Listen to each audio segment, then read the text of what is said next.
My CEO gave me a choice that took 11 years to earn and 11 seconds to destroy. Return to the office 5 days a week or quit. I chose the option he clearly never expected me to take. For 11 years, I was the person people called when something quietly broke. A vendor vanished, a client threatened to walk, or a routine report suddenly showed numbers that made no sense. Then our new CEO decided none of that mattered unless I did it from a desk 90 miles away. His ultimatum was simple: return 5 days a week or leave. My title was Senior Operations Manager. In practice, my job had grown far beyond the title. Over the years, I had become the person who knew which vendors needed a phone call instead of an email, which customer complaints could wait until morning, and which ones could cost us an account if nobody responded within an hour. I knew the reporting systems, the exceptions nobody had documented, and the little workarounds keeping several automated processes alive. When everything worked, nobody noticed. That was the point.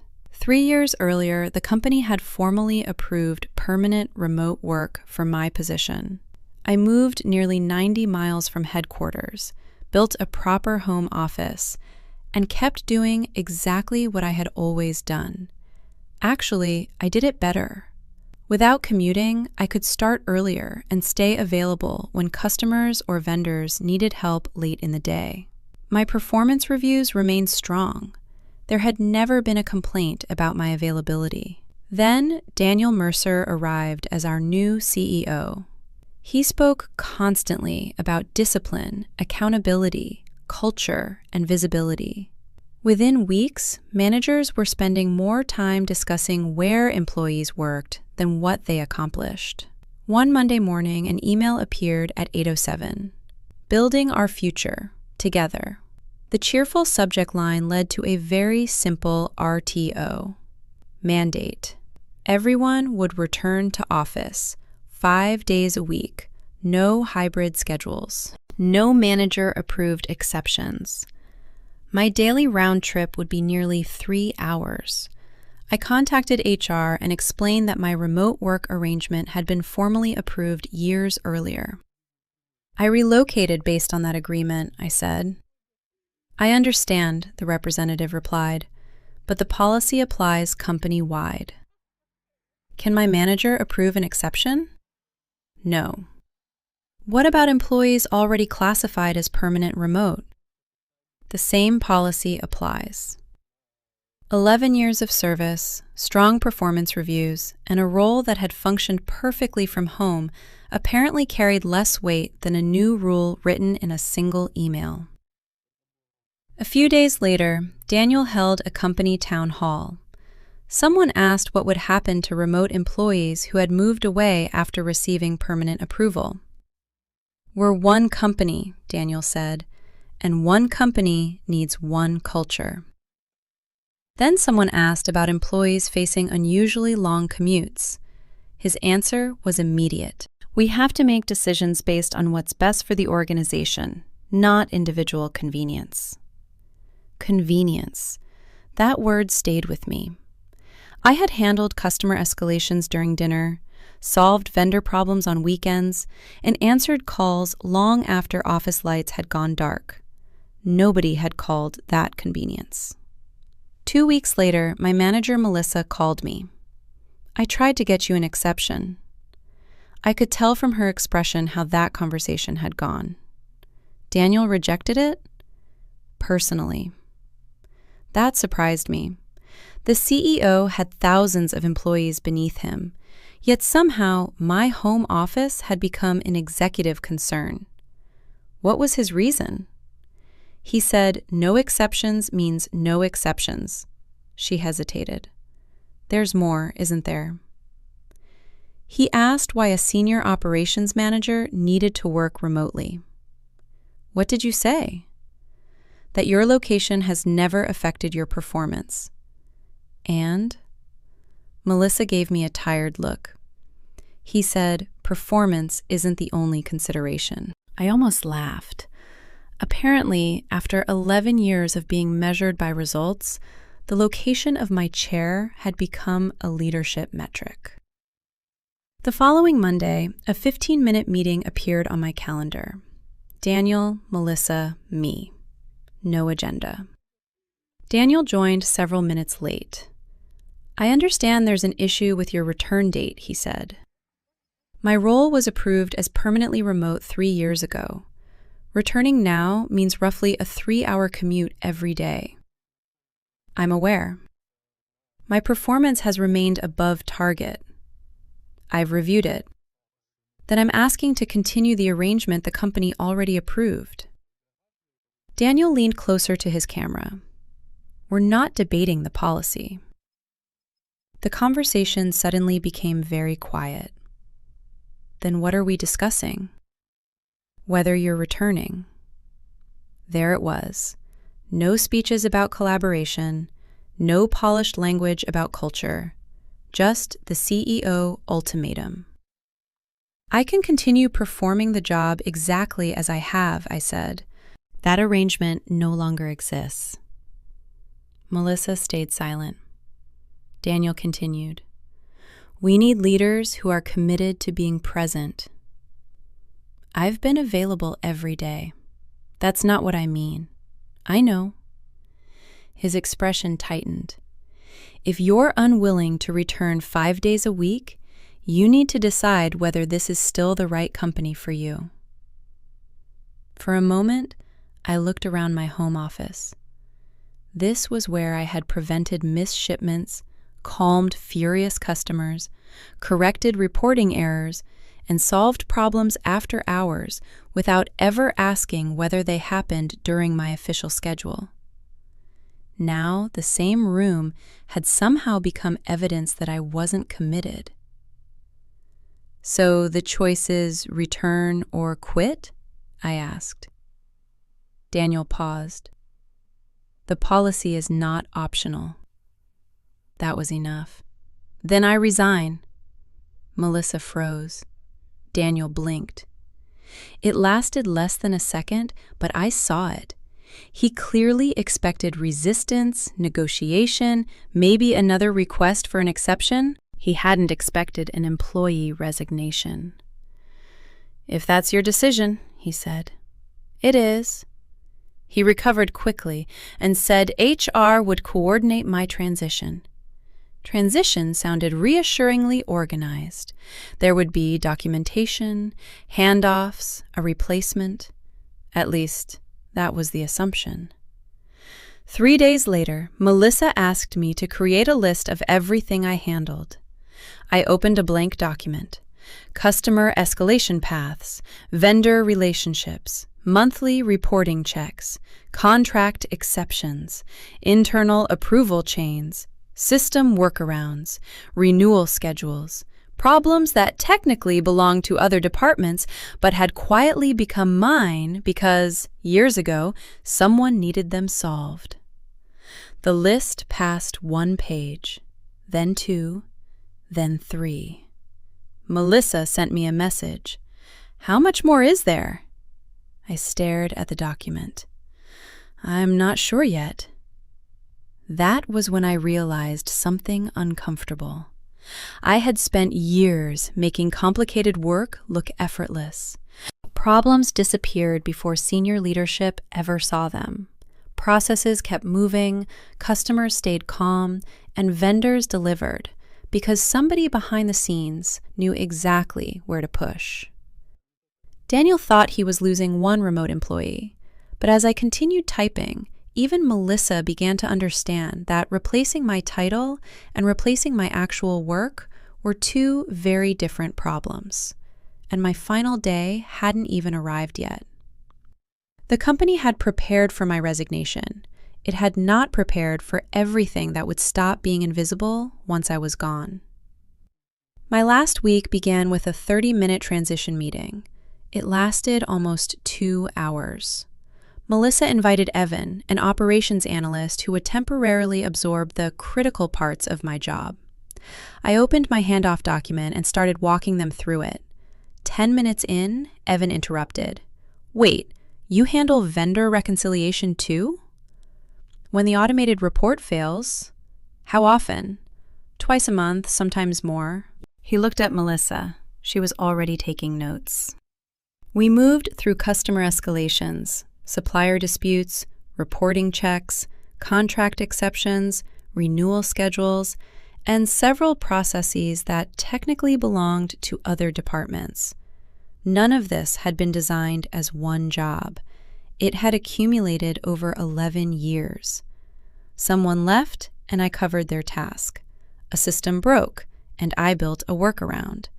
A customer needed one reliable contact, and my name stayed on the escalation list. Temporary responsibilities had quietly become permanent. "This is more than one position," Evan finally said. Nobody disagreed. Leadership divided my responsibilities among 4 people. Evan took vendor coordination and reporting. Melissa absorbed major customer issues. Finance reclaimed reconciliation work. Another manager received contract exceptions. On paper, it looked efficient, but my work had never operated as separate boxes. A vendor delay could trigger a customer escalation. A reporting error could look like a shipment failure. A contract exception could determine whether finance should approve an adjustment. They were dividing responsibilities by department. I had been managing them by consequence. On my final afternoon, Evan called me. "I feel like there are things I don't know enough to ask about." That was probably the smartest thing anyone had said during the transition. "There are," I told him. "That's not your fault. Some of this took years to learn." I showed him the last few undocumented traps. Which supplier portal produced delayed alerts? Which customer required immediate escalation? And where to check before sending disputed invoices to finance. He typed quickly. Then he stopped. "How did you remember all this?" I didn't at first. At 5:03, I closed my company laptop. 11 years of service ended with a quiet click. No dramatic speech, no confrontation with the toxic CEO, no attempt at revenge. I had documented everything I reasonably could, completed the handoff, and left professionally. The next morning, I woke up early from habit and reached for my phone. There were no overnight customer problems waiting for me. For the first time in years, my morning belonged entirely to me. 9 days later, Melissa texted, "Do you remember who approves emergency freight for North Star?" I directed her to the transition notes. 4 days later, Evan contacted me about a vendor report that didn't match finance. Again, the answer was in my documentation. Then another question arrived. I stayed polite, but I wasn't going to become free technical support for a company that had given me a CEO ultimatum.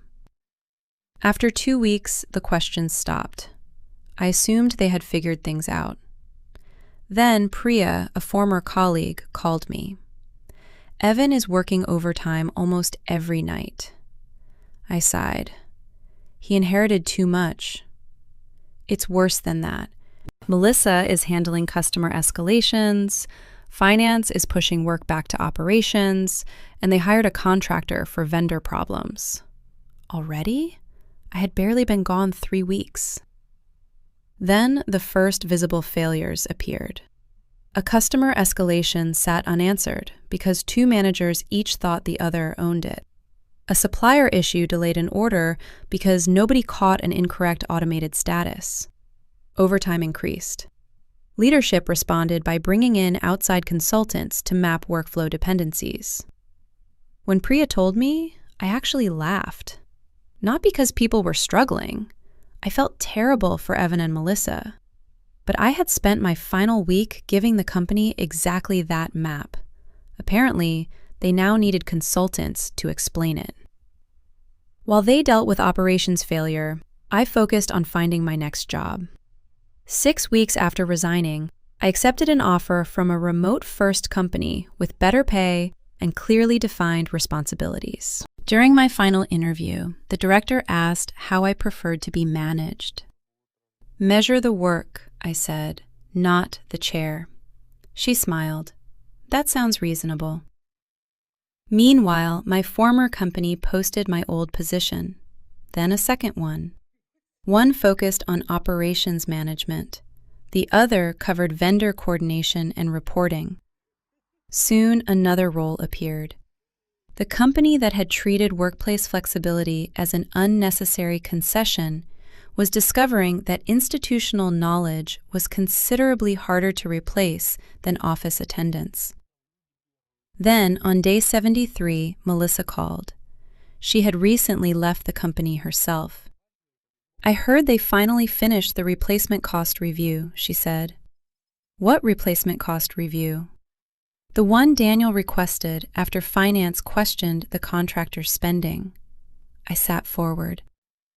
Melissa listed the pieces: new hires, recruiting costs, contractor support, outside consultants, and transition overtime.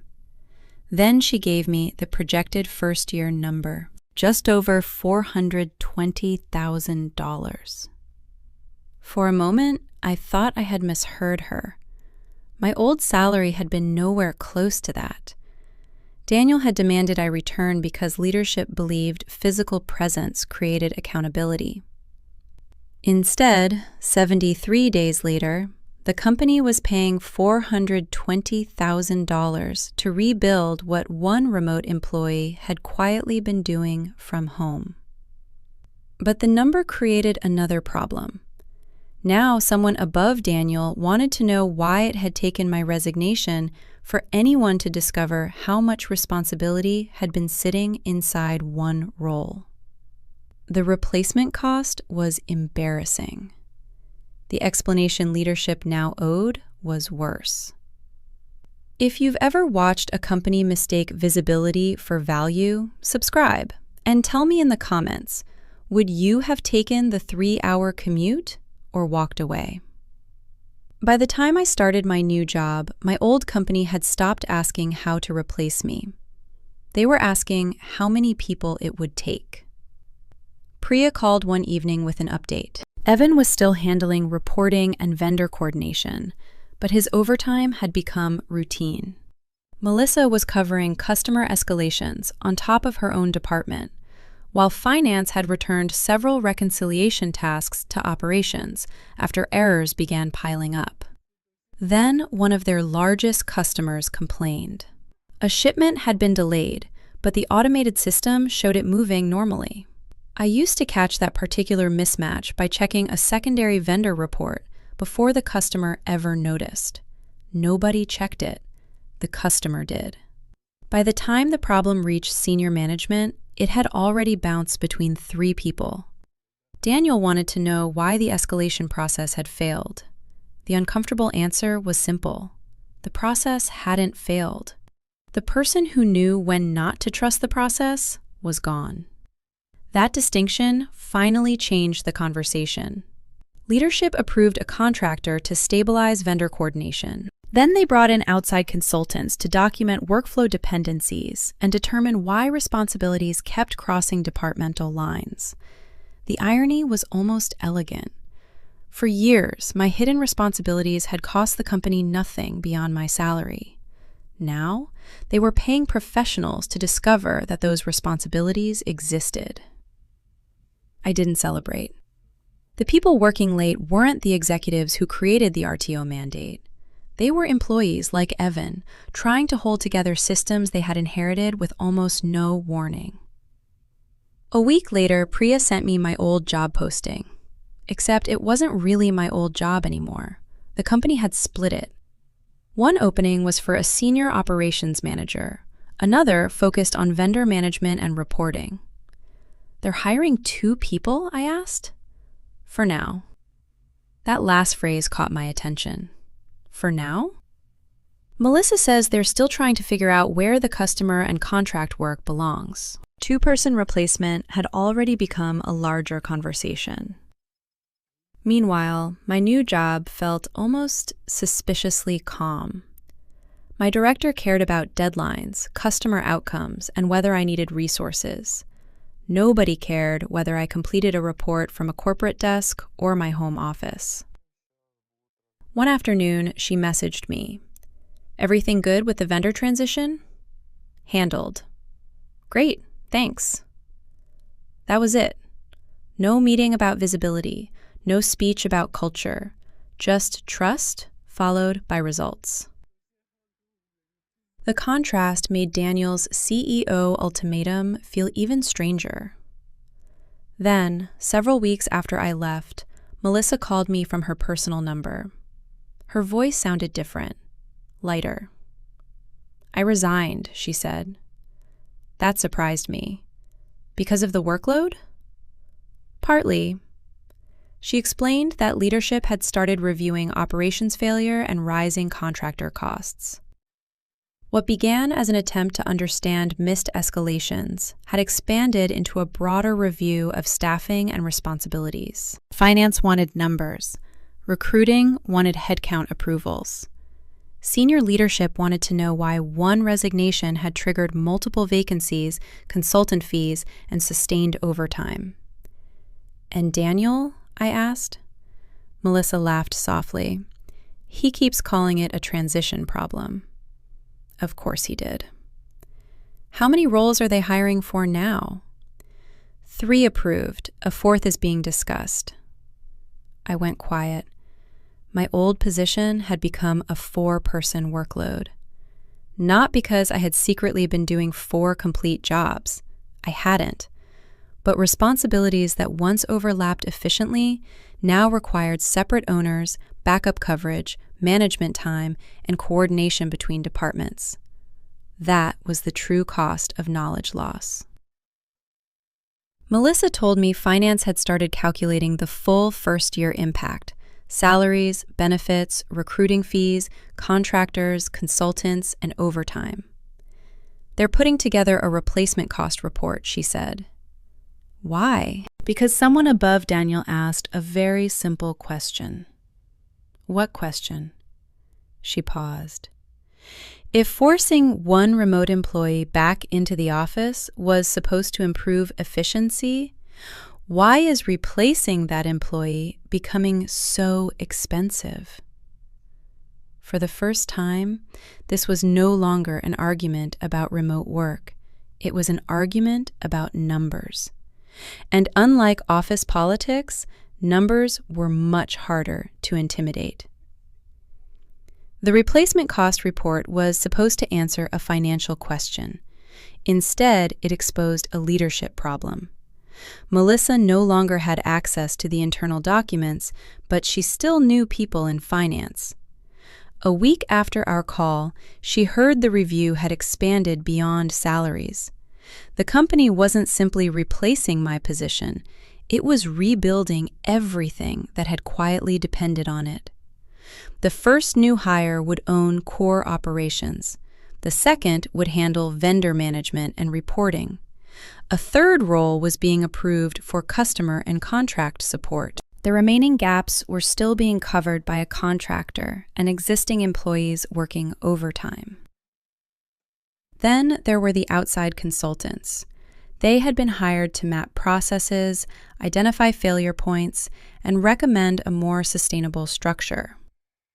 In other words, leadership was now paying outsiders to explain the invisible work that had once happened without attracting executive attention. Priya called me after another operations meeting. "You're going to love this." That sentence usually means I won't. They created a new escalation matrix. I smiled. How many pages? 7. Mine had been 1.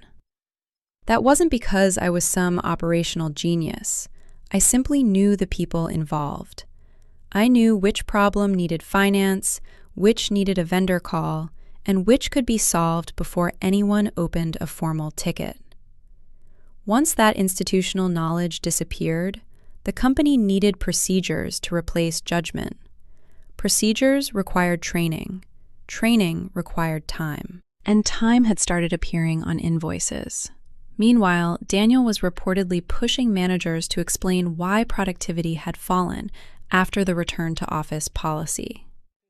That was where the situation became almost painfully ironic. The RTO mandate had been sold as a way to improve collaboration and accountability. But in operations, employees were spending more time coordinating responsibilities that had previously flowed through one experienced person. More meetings, more handoffs, more approvals, more opportunities for something to be missed. The office was fuller. The work was slower. At my new company, none of this affected me directly. I had settled into my role, learned the systems, and taken over my first major vendor project. My director cared about outcomes and deadlines, not whether she could physically see me working. One morning, I finished a difficult negotiation from the same home office Daniel had considered incompatible with leadership. The vendor agreed to revise terms before lunch. My director sent me one message: excellent work. I looked around the room and laughed. Same desk, same employee, different leadership. A few days later, Melissa called again. They finished the estimate. I knew immediately what she meant. The replacement report? Yeah. I set down my coffee. How bad? She began listing the pieces. 3 approved positions, with another portion of the workload redistributed internally. Recruiting costs, contractor costs, consulting fees, benefits, transition overtime, training and onboarding. There were also losses tied to operational delays, although finance had apparently kept those separate because they were harder to attribute cleanly. Then Melissa gave me the number. Projected first-year cost is a little over $420,000. I said nothing. $420,000? Just over. For a moment, the number didn't feel satisfying. It felt absurd. The company had rejected workplace flexibility for an employee with 11 years of service because leadership wanted consistency. Now, consistency required several employees, external support, and a budget large enough to attract questions from above Daniel. Does he know? I asked. Oh, he knows. Apparently, the report had reached senior leadership, and the obvious question followed. Why had a high-performing remote employee been pushed out without anyone understanding the cost of replacing what he actually did? Daniel's original decision had been easy to defend when it was about policy. No exceptions, 5 days a week, one company, one culture. But $420,000 turned philosophy into arithmetic. The cost-cutting failure now had a number attached to it. I never contacted Daniel. I never posted the report online. I never called a customer or a vendor to tell them what happened. There was nothing for me to do. Corporate accountability had arrived without my help. The same leadership team that had measured commitment by office attendance was now being forced to measure the consequences of that decision in dollars. And for once, the invisible work was impossible to ignore.